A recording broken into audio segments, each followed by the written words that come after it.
I turned around and I looked at Jane when she was doing the rounds, and I said, "Dance, monkey walk." Ladies and gentlemen, if I could direct your attention to the stage once again. Our next panel is getting ready to get started.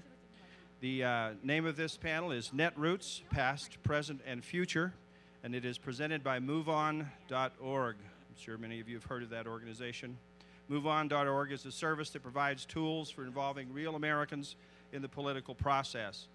Currently working together with its 3.2 million members to realize the progressive promise of our country by influencing congressional decisions and elections. Today's panel will be moderated by Elise Hogue, is the Communications Director of MoveOn.org. So, Ms. Hogue, if you'll please welcome Elise Hogue, she'll introduce the rest of the panel members.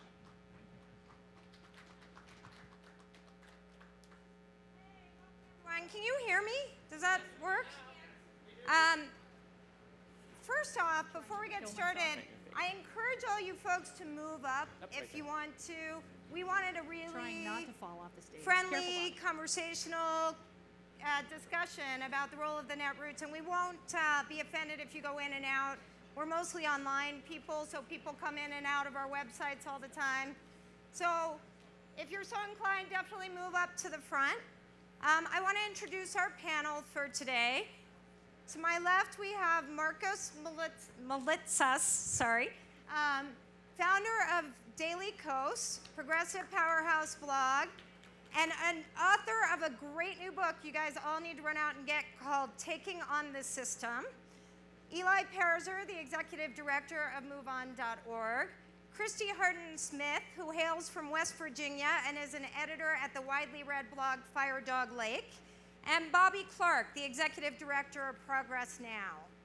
We have a few questions that we wanted to discuss to get rolling, but we're hoping that you guys will also join in the conversation, ask whatever it is that you want to ask as we move along. We don't have a lot of time, but what we have are some of the leaders of one of the most vibrant arms of the progressive movement that has changed the face of progressive politics during the Bush administration. And we're looking forward to hearing their thoughts on a whole bunch of questions. So welcome, you guys. And I want to start by, I don't know, I think I'm going to go to Christy first. Christy, why don't you tell us a little bit about what's different now than when you came into progressive politics. Tell us how you came in and what your impressions are about what's changed. Well, I started basically because I was ticked off at how the 2004 election went, which I'm sure a lot of you were as well. And I had a daughter. She was about a year old at the time the election happened, and I was worried about what things were going to be for her future. You know, you look at your child and you think, if things keep going this way, what kind of world is she going to be dealing with as an adult? So I just started, actually I started on Daily Kos, commenting about the Scooter Libby case, and ran into Jane Hampshire that I blog with. And Jane and I found that we were both obsessed with the Fitzgerald investigation at that point, and you know, we started out emailing each other, and then would call and be on the phone for an hour, and you know, then started blogging together, and it just kind of took off from there.